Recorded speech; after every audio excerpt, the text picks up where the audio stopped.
Israel और Hezbollah के बीच अब युद्ध बहुत बुरी तरीके से भड़क चुका है। इजराइल ने पिछले 4-5 दिन के अंदर लेबनान पर अलग अलग तरह के हमले किए हैं, जिसमें लोगों की जान गई है, हजारों लोग घायल भी हुए हैं। आपको याद ही होगा 4 दिन पहले मोबाइल फटना शुरू हो गए, पेजर डिवाइस फटना शुरू हो गई, उसमें लोगों की मौतें हुई। परसों एक हमला किया जब हसन नसरुल्लाह भाषण दे रहे थे। इजराइल की वायुसेना ने तकरीबन 100 जगहों पर हमले किए, उसमें भी बहुत सारे लोग घायल हुए। कल शाम भी इजराइल की सेना ने लेबनान की राजधानी बेरूत में एयर स्ट्राइक की है।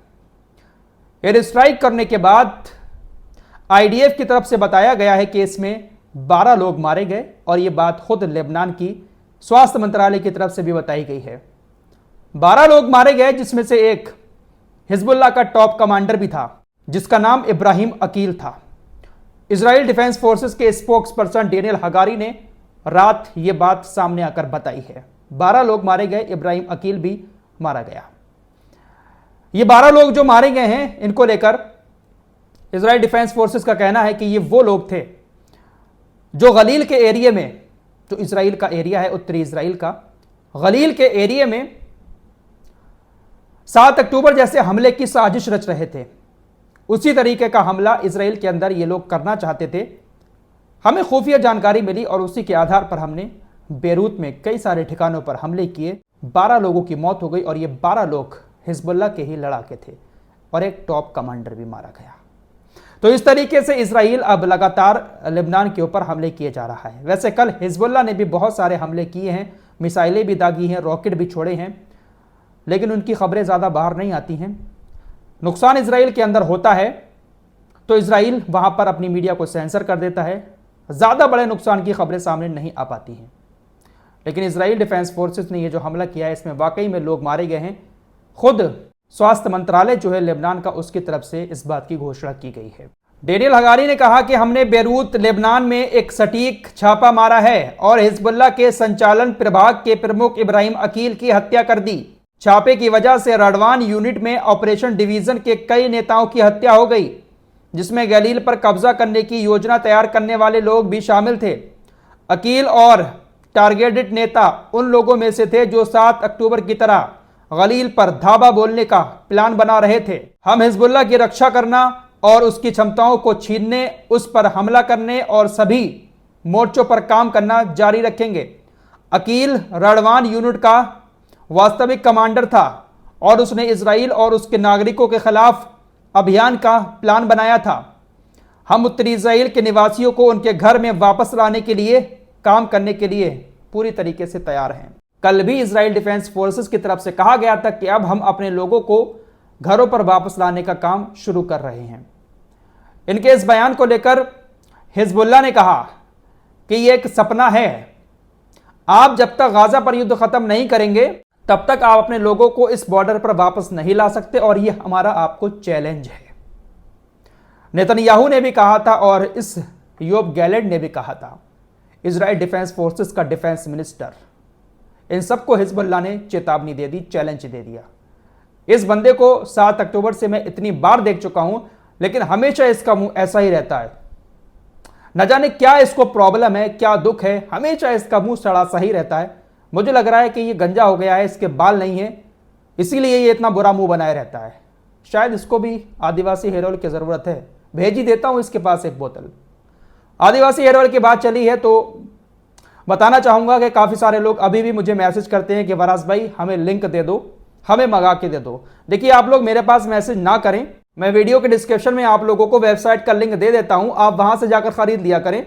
बहुत सारे रिपीटेड कस्टमर भी हैं और भी नए लोग चाहते हैं कि हेयर ऑयल खरीदें, तो आप लिंक डिस्क्रिप्शन में है वेबसाइट का, वहीं से खरीदें। बाकी इसके फ़ायदे, नुकसान और मार्केट में कैसा फेक और असली वाला मामला चल रहा है, वो सारी चीज़ें आप लोगों को मालूम है। डिस्क्रिप्शन में लिंक है, अगर आप चाहें खरीद लें। और हाँ, एक बोतल ज़्यादा खरीद कर इस टकलू के लिए भी भेज देना। फिलहाल आगे बढ़ते हैं दोस्तों। इजराइल ने लेबनान के बेरूत में जो हमला किया, उस हमले में खबर ऐसी भी आ रही है कि ईरानी कुद्स फोर्स के डिप्टी कमांडर मोहम्मद रजा की भी मौत हो गई है। तो बड़े बड़े अधिकारियों को, बड़े बड़े कमांडर को इजराइल ने इस हमले में मार दिया। हालांकि इनकी मौत की खबर अभी पूरी तरीके से कंफर्म नहीं हुई है, लेकिन बहुत सारी कंफर्म रिपोर्ट ऐसी आई हैं जिसके बेस पर मैं ये बात कह रहा हूं कि हाँ, इनकी भी मौत की खबर सामने आ चुकी है।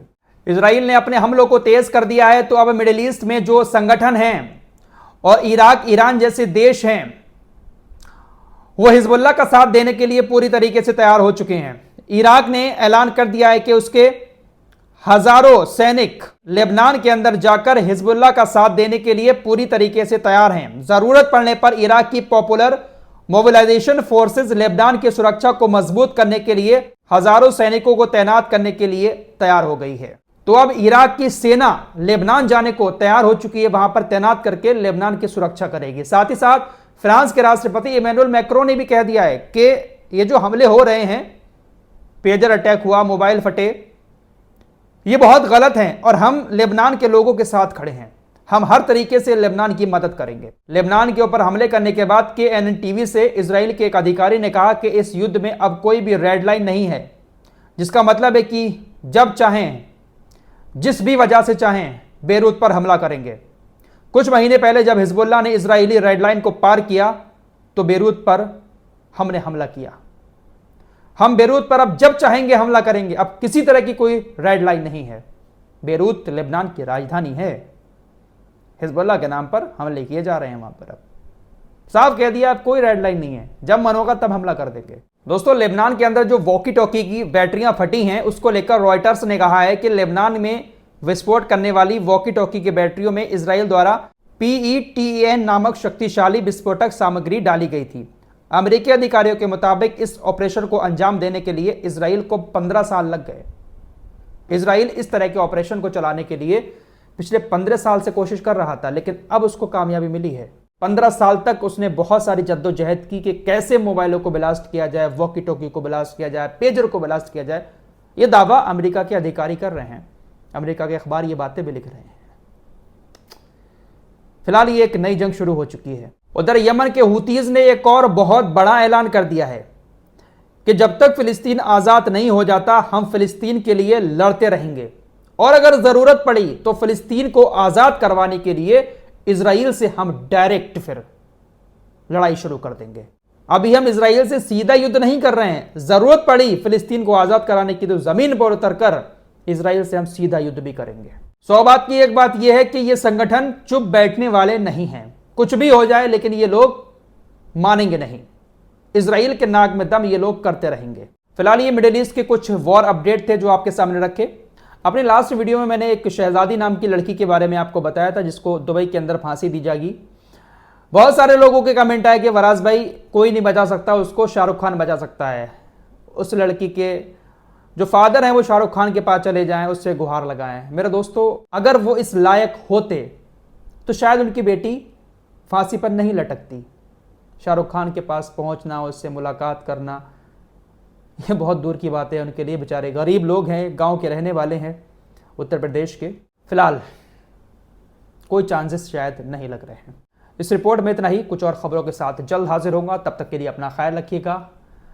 एक बार फिर कहूँगा, अगर आपको हेयर ऑयल चाहिए है आदिवासी, डिस्क्रिप्शन में वेबसाइट का लिंक है, वहीं से खरीदें।